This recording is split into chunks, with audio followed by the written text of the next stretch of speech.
João, capítulo 20, versículo 26 até o versículo 29. Eu quero aproveitar e ler até o versículo 31, que me chamou muito a atenção para nós meditarmos nessa tarde. João, capítulo 20, do versículo 26 até o versículo 31, que nós vamos ler. E 8 dias depois estavam outra vez os seus discípulos dentro, e com eles Tomé.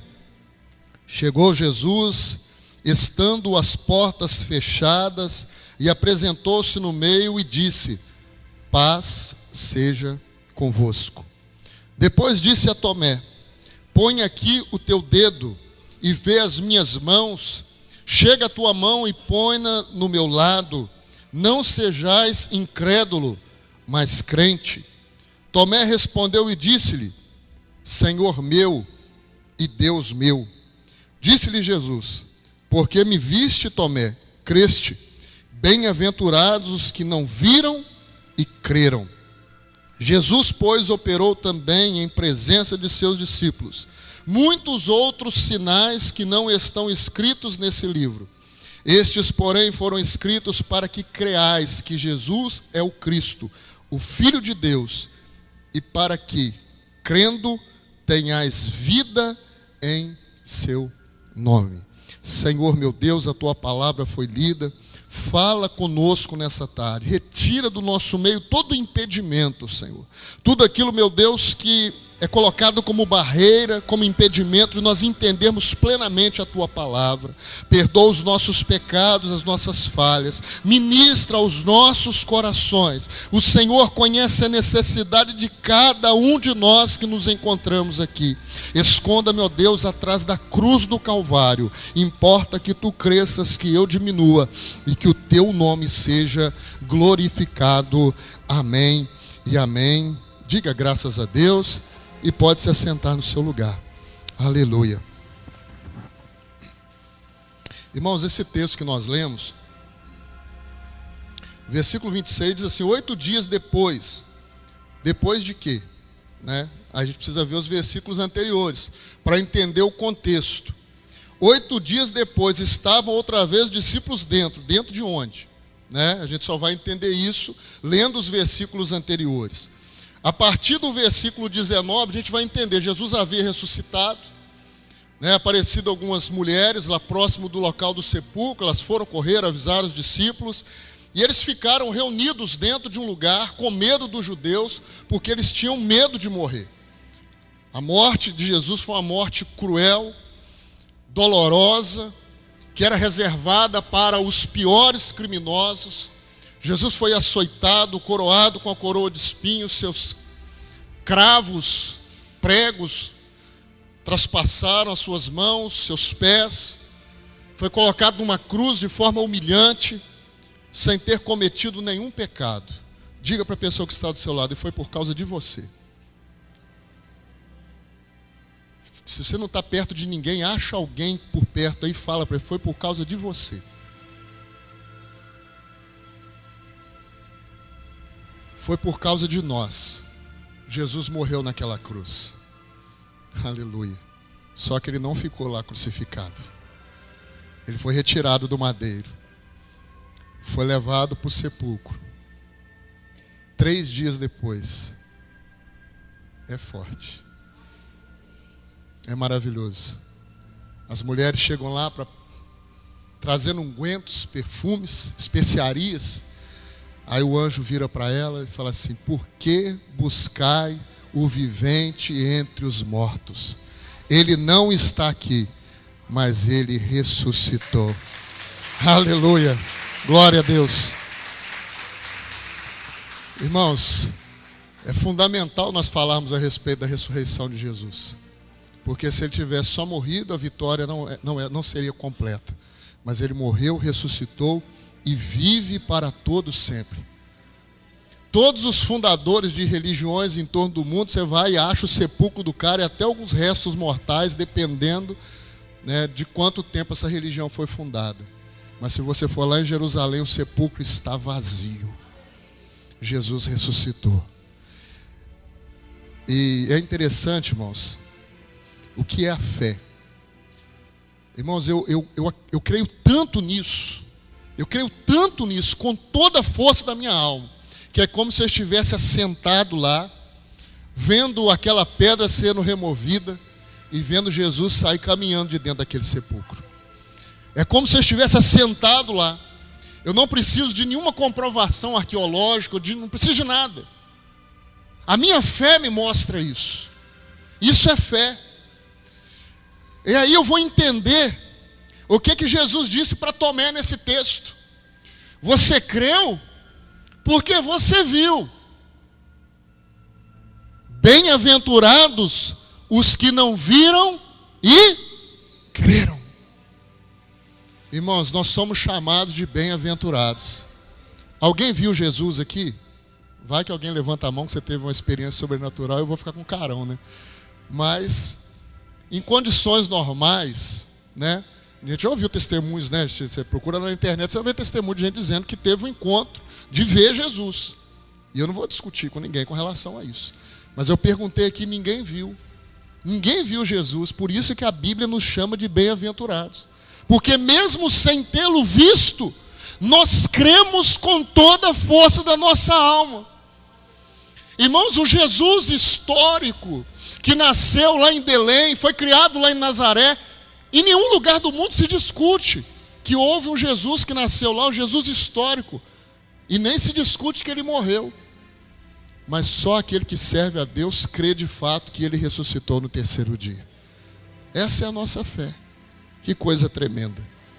Aí eles estão lá, num determinado lugar, com medo dos judeus, com medo de morrer, e duvidando das notícias que eles já haviam ouvido por parte das mulheres, por parte daqueles 2 discípulos que estavam indo para Emaús. Está lá em Lucas, nós falamos disso na semana passada, passou isso no ano passado, né?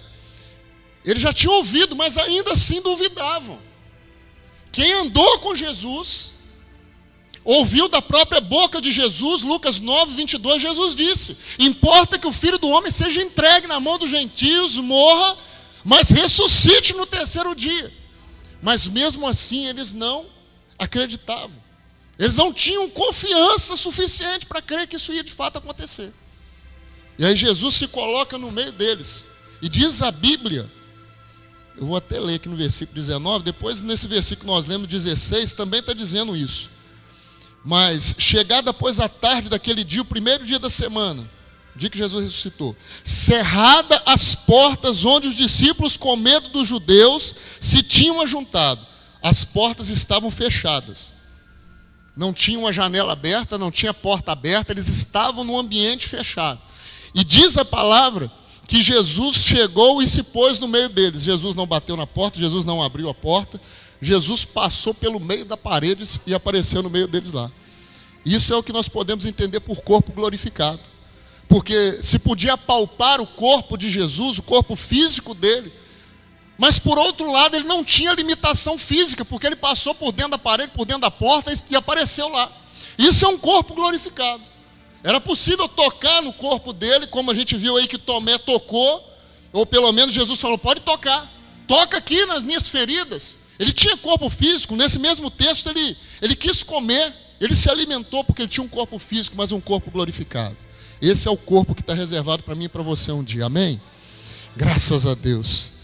E aí ele se coloca lá, e 8 dias depois desse evento, ele volta lá e os discípulos estão lá de novo, no mesmo lugar. Se a mesma razão, eu não sei, porque aí já não diz mais que eles estavam com medo, mas eles estavam no mesmo lugar. Aí Tomé já tinha dito um pouco antes, eu só acredito se eu tocar nas feridas. E aí discorre o texto que nós lemos. E aí Jesus fala, põe aqui o teu dedo, vê as minhas mãos, chega a tua mão, ponha do meu lado. Quando a Bíblia diz lado, está falando lado esquerdo, lado do coração. 1000 cairão ao teu lado, 10.000 à tua direita. O lado, quando ele diz, é o lado esquerdo, foi o lado que foi perfurado pela lança. Põe aqui a mão do meu lado, não seja incrédulo, mas crente. Se Tomé chegou a pôr a mão, não sei. Mas foi suficiente para ele dizer, Senhor meu e Deus meu. Tomé chama Jesus de Deus, porque de fato Jesus é a segunda pessoa da Trindade. Jesus é Deus. Você pode dar um glória a Deus aí? Jesus é Deus. Os espíritas vão querer dizer que Jesus é um espírito evoluído. Os muçulmanos vão dizer que Jesus foi um grande profeta, um mensageiro. Outras religiões vão atribuir outros títulos a Jesus, mas só a igreja do Senhor reconhece que Jesus Cristo é Deus. Jesus Cristo é Deus, Ele é o Senhor. Aleluia. E aí Jesus fala: porque me viste, Tomé, creste? Bem-aventurados os que não viram e creram. Está falando de nós. Aí João, que escreveu o evangelho, que leva o nome dele, diz assim: Jesus, pois, operou também em presença de seus discípulos muitos outros sinais que não estão escritos neste livro. No finalzinho do livro dele, ele ainda diz a respeito desse número de sinais. No versículo 25 do capítulo 21, ele diz assim: há, porém, ainda muitas outras coisas que Jesus fez, e se cada uma das quais fosse escrita, cuido que nem ainda o mundo todo poderia conter os livros que se escrevessem, de tanto milagre que Jesus operou. Sabe por que você devia dar um glória a Deus? Porque Ele é o mesmo ontem, hoje e eternamente. Jesus não mudou. Todo o poder está nas mãos do Senhor. Todos os milagres que Ele fez, Jesus pode repetir todos eles agora. Ressuscitar mortos, limpar os leprosos, fazer os paralíticos andarem, os mudos falarem. Ele pode todas as coisas. Todo o poder está nas mãos do Senhor, no céu, na terra, debaixo da terra. Todo o poder está nas mãos de Jesus. Aleluia. E ele diz no versículo 31 do capítulo 20: estes sinais foram escritos para que creais que Jesus é o Cristo, o Filho de Deus, e para que, crendo, tenhais a vida em seu nome. O Evangelho de João relata 7 sinais. Esse número 7, de fato, de vez em quando ele surge, né? Não gosto muito desse negócio de numerologia gospel, não, mas de vez em quando o número 7 ele aparece de fato. E é interessante, 7 milagres Jesus operou, e João relata esses 7 milagres. O primeiro, no capítulo 2, as bodas de Caná. Jesus transforma a água em amém. No capítulo 4, ele cura o filho de um oficial do rei. No capítulo 5, o paralítico no tanque de Betesda. No capítulo 6, a partir do versículo 1, ele multiplica pães e peixes. No capítulo 6, a partir do versículo 16, conta a história de Jesus andando por cima do mar. Capítulo 9, ele cura um cego, aquele que ele manda se lavar lá no tanque de Siloé, que ele faz lodo, passa nos olhos do cego. E no capítulo 11, ele ressuscita Lázaro. São 7 sinais. Eles estão aqui no Evangelho de João. E o apóstolo João teve o cuidado de dizer: ele operou muitos outros, mas esses estão escritos aí para que vocês creiam que Jesus é o Cristo, o Messias, o Filho de Deus, e para que, crendo nisso, tenham a vida. Todos os milagres que estão relatados aqui no Evangelho de João têm um objetivo: apresentar Jesus Cristo como Messias, como Filho de Deus, e para que, crendo nele, nós tenhamos a vida. É o que o texto está dizendo. Estes, porém, foram escritos para que creais que Jesus é o Cristo, o Filho de Deus, e para que, crendo, tenhais vida em seu nome. Muitas das vezes a gente ouve um milagre, como Jesus caminhando sobre as águas, multiplicando pães e peixes, só para falar dos que estão relatados aqui no Evangelho de João. Se a gente for olhar Mateus, Marcos e Lucas, vamos ver inúmeros outros milagres que não estão relatados aqui no Evangelho de João. E às vezes a gente ouve essa mensagem e isso até nos acrescenta fé, porque nós cremos que Jesus é o mesmo, para também recebermos o nosso milagre. Porque não existe nada demasiadamente difícil na nossa vida que Jesus não possa fazer. Porém, o objetivo disso está escrito aqui. É para que nós creiamos que Jesus Cristo é o Filho de Deus. E que, crendo nisso, nós tenhamos a vida eterna. Quantas pessoas ficariam satisfeitas apenas e tão somente de ter o casamento restaurado? Quantas pessoas ficariam satisfeitas apenas e tão somente de ter uma porta de emprego aberta? Quantas pessoas ficariam satisfeitas se apenas e tão somente fossem curadas de uma enfermidade dita incurável pela medicina? Mas o texto está dizendo que isso tudo está aqui para que nós tenhamos a vida eterna em Jesus Cristo. Tudo isso é importante, irmãos. São necessidades, coisas que nós precisamos. Mas de que adianta receber tudo aqui nessa terra e não ter a vida eterna? Vamos colocar sobre os nossos pés. Fecha os teus olhos, eu quero encerrar ministrando algo no seu coração. De que adianta cada um desses milagres que aconteceu nos capítulos do Evangelho de João, esses 7 milagres, 7 sinais que aconteceram, de que adiantaria para cada uma dessas pessoas que foram alcançadas por esse milagre, se eles não tiveram um relacionamento de intimidade com Jesus Cristo? Lá na boda de Caná, Jesus transformou água em vinho. O tempo passou e aquele casal de noivos, depois de um tempo de casamento, eu não sei quem morreu primeiro, mas os dois morreram. O milagre só serviu para eles naquele dia, a não ser que eles tenham entendido aquele milagre como um sinal, como se o milagre fosse um dedo apontando para Jesus como o Messias. O filho do oficial do rei foi curado, morreu depois de novo por alguma outra doença, porque ele não está por aí, nós não vamos ver. Paralítico de Betesda, 38 anos enfermo lá. Jesus curou ele. Algum tempo depois ele morreu. Eu poderia citar todos os outros milagres, mas o que eu estou querendo te levar a entender é que todos os milagres que eles receberam em seu tempo foi muito importante e trouxe alegria naquele dia. Mas se eles não entenderam aquele milagre como um sinal apontando para Jesus Cristo como Salvador, o milagre adiantou de muito pouco. Eu estou dizendo para você, irmão, debaixo da autoridade do nome de Jesus Cristo, que o milagre que você mais precisa é o milagre da salvação.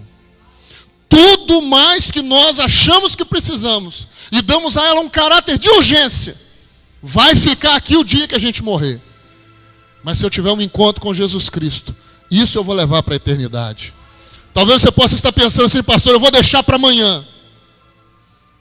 Nós sabemos anteontem, uma jovem de 33 anos de idade, 10 segundos foram necessários para um marginal descer da garupa de uma moto e dar 2 tiros e ceifar a vida de uma mulher com 33 anos de idade, ali no centro, na rua São Pedro. Quem garante que nós vamos estar aqui amanhã? Agora, se eu tiver um encontro com Jesus hoje, eu vou estar com Ele por toda a eternidade. Senhor meu Deus, a Tua palavra foi ministrada, Pai. Nós somos gratos ao Senhor, Pai, por termos um relacionamento contigo. Diante das nossas aflições, diante das tempestades que nós enfrentamos, nós cremos que o Senhor está conosco e o Senhor tem o poder de mudar o rumo da história. Mas nós somos gratos ao Senhor porque o Senhor já mudou o rumo da nossa história ao morrer lá na cruz do Calvário. Nós teremos uma eternidade contigo, sem dor, sem sofrimento, sem lágrimas.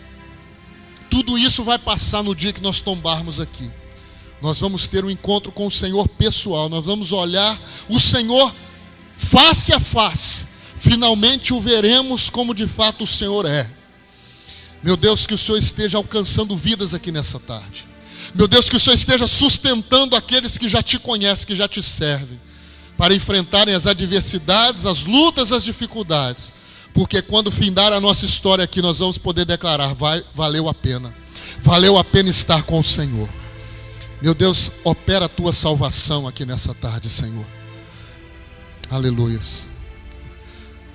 Irmãos, o irmão Mário vai estar adorando a Deus com um pequeno trecho de uma canção. Se você ainda não aceitou Jesus como seu Salvador, hoje é tarde de salvação.